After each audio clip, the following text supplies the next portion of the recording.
Hello दोस्तों, welcome to knowledge corner. स्वागत है आपका एक और नई वीडियो में। आज की इस वीडियो में हम आगे के प्रश्नों को देखेंगे। तो आज का हमारा पहला प्रश्न है, प्रतिरोध का मान बढ़ाने के लिए प्रतिरोधकों को जोड़ा जाना चाहिए। पहला ऑप्शन है श्रेणी क्रम में, दूसरा ऑप्शन है पार्श्व क्रम में, तीसरा ऑप्शन है ए और बी दोनों, और चौथा ऑप्शन है इनमें से कोई नहीं। इसका जो राइट आंसर है दोस्तों वो हो जाएगा आपका ऑप्शन नंबर ए, श्रेणी क्रम में। अगला क्वेश्चन देखते हैं, इलेक्ट्रिक हीटर की कुंडली बनाने में किस पदार्थ का प्रयोग किया जाता है। ऑप्शन ए है लोहा, ऑप्शन बी है चांदी, ऑप्शन सी है नाइक्रोम, ऑप्शन डी है तांबा। इसका जो राइट आंसर है दोस्तों वो हो जाएगा आपका ऑप्शन नंबर सी, नाइक्रोम।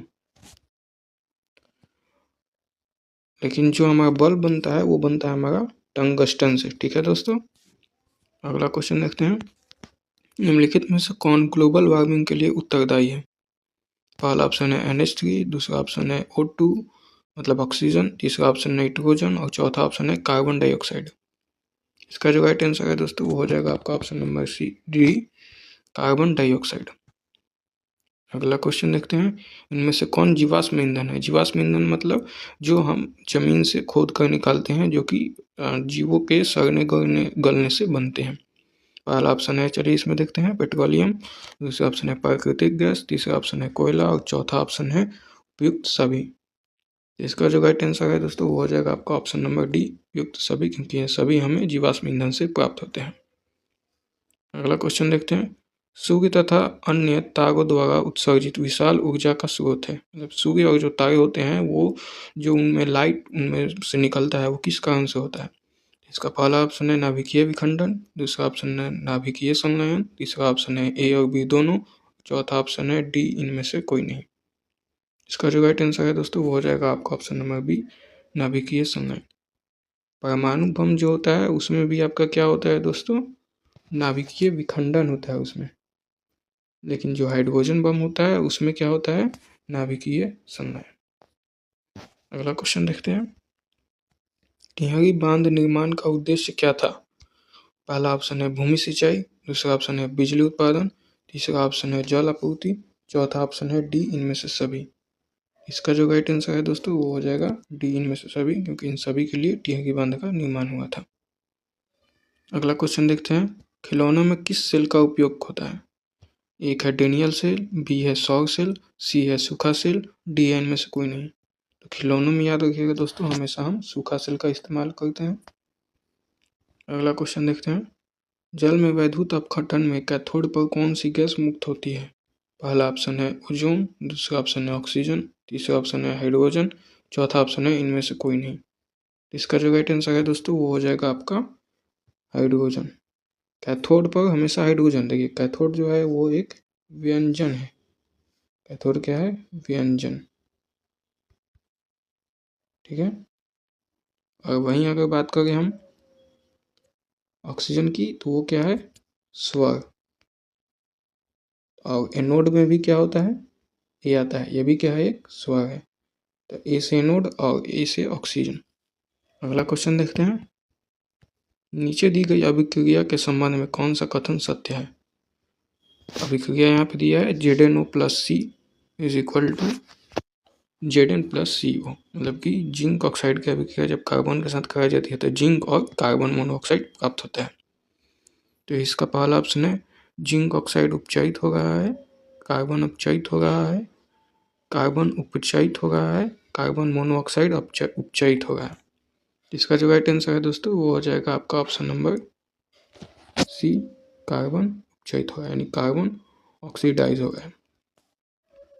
अगला क्वेश्चन देखते हैं, जस्ता तथा तनु हाइड्रोक्लोरिक अम्ल की अभिक्रिया के फलस्वरूप निम्न में से कौन सा गैस बनता है। पहला ऑप्शन है नाइट्रोजन, दूसरा ऑप्शन है हाइड्रोजन, तीसरा ऑप्शन है सल्फर डाइऑक्साइड, चौथा ऑप्शन है कार्बन मोनोऑक्साइड। इसका जो राइट आंसर है दोस्तों वो हो जाएगा आपका ऑप्शन नंबर बी, हाइड्रोजन। जब भी किसी मेटल और अम्ल की एसिड की अभिक्रिया होती है तो हमेशा कौन सा गैस होता है, H2 निकलता है। अगला क्वेश्चन देखते हैं दोस्तों, निम्नांकित में से कौन गैस चूना जल को दूधिया कर देता है। पहला ऑप्शन है कार्बन मोनोऑक्साइड, दूसरा ऑप्शन है कार्बन डाइऑक्साइड, तीसरा ऑप्शन है ऑक्सीजन, चौथा ऑप्शन है क्लोरीन। तो इसका जो राइट आंसर है दोस्तों वो हो जाएगा आपका option number B, carbon dioxide. अगला क्वेश्चन देखते हैं दोस्तों, निम्नलिखित में से कौन बुझा हुआ चूना है? पहला ऑप्शन है CaO, दूसरा ऑप्शन है CaCO3, तीसरा ऑप्शन है CaOH का होल 2, चौथा ऑप्शन है सिर्फ Ca मतलब कि कैल्शियम। इसका जो राइट ऑप्शन है दोस्तों वो हो जाएगा आपका option number C, calcium hydroxide. ठीक है दोस्तों। अगला क्वेश्चन देखते हैं, दंत मंजन प्रायः होता है? पहला ऑप्शन है अम्लीय, दूसरा ऑप्शन है लवणयुक्त, तीसरा ऑप्शन है क्षारीय, चौथा ऑप्शन है इनमें से कोई नहीं। तो इसका जो राइट आंसर है दोस्तों वो हो जाएगा आपका क्षारीय। अगला क्वेश्चन देखते हैं दोस्तों, नींबू में कौन सा अम्ल होता है? पहला ऑप्शन है सिट्रिक अम्ल, दूसरा ऑप्शन है लैक्टिक अम्ल, तीसरा ऑप्शन है एसिटिक अम्ल, चौथा ऑप्शन है फॉर्मिक अम्ल।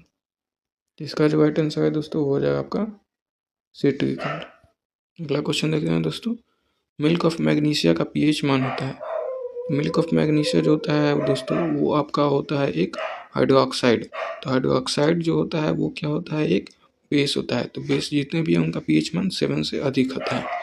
तो इसका जो राइट आंसर है सी या फिर डी हो सकता है, लेकिन इसका जो ऑप्शन होगा डी हो, क्योंकि मिल्क ऑफ मैग्नीशिया ज़्यादा क्षारीय होता है। अगला क्वेश्चन देखते हैं, जस्ता अयस्क है? जस्ता मतलब किसका अयस्क है? पहला ऑप्शन है बॉक्साइड, दूसरा ऑप्शन है सोडियम क्लोराइड, तीसरा ऑप्शन है सिनेबा और चौथा ऑप्शन है जिंक ब्लेड। इसका जो राइट आंसर है दोस्तों वो हो जाएगा आपका option number D, zinc blende. अगला क्वेश्चन देखते हैं, धातु जो सिर्फ अम्ल गाज में घुलता है? पहला ऑप्शन है फेरस यानी कि लोहा, दूसरा ऑप्शन है कॉपर, तीसरा ऑप्शन है सोना, चौथा ऑप्शन है एल्युमिनियम। तो इसका जो राइट आंसर है दोस्तों वो हो जाएगा आपका ऑप्शन नंबर सी, सोना। अगला क्वेश्चन पर चलते हैं, निम्नलिखित में कौन आयनिक यौगिक नहीं है? पहला ऑप्शन है CaCl2, दूसरा ऑप्शन है CO2, तीसरा ऑप्शन है KCl, चौथा ऑप्शन है HCN। तो ये जो कार्बन मोनोऑक्साइड और हाइड्रोजन साइनाइड है ये दोनों ही आपका आयनिक यौगिक नहीं है, ये दोनों कोवैलेंट है। तो आप दोनों को यहाँ पे मान के चलेंगे। अगला क्वेश्चन देखते हैं, हीलियम गैस है? पहला ऑप्शन है सक्रिय, दूसरा ऑप्शन है अक्रिय, तीसरा ऑप्शन है उदासीन और चौथा ऑप्शन है इनमें से कोई नहीं। सक्रिय मतलब जो सबसे रिएक्शन करता है, अक्रिय मतलब जो किसी से रिएक्शन ना करता होगा। तो हम हीलियम हम जानते हैं ये एक इनर्ट गैस है यानी अक्रिय गैस। अगला क्वेश्चन देखते हैं, सबसे कठोर प्राकृतिक पदार्थ है? पहला ऑप्शन है लोहा, दूसरा ऑप्शन है सोना, तीसरा ऑप्शन है चांदी, चौथा ऑप्शन है हीरा। इसका जो राइट आंसर है दोस्तों वो हो जाएगा आपका ऑप्शन नंबर डी, हीरा। तो आज की वीडियो में इतना ही दोस्तों, आगे की और वीडियो में हम आगे के आने वाले प्रश्नों को देखेंगे। तब तक के लिए चैनल को लाइक, सब्सक्राइब और शेयर जरूर करें। Thank you.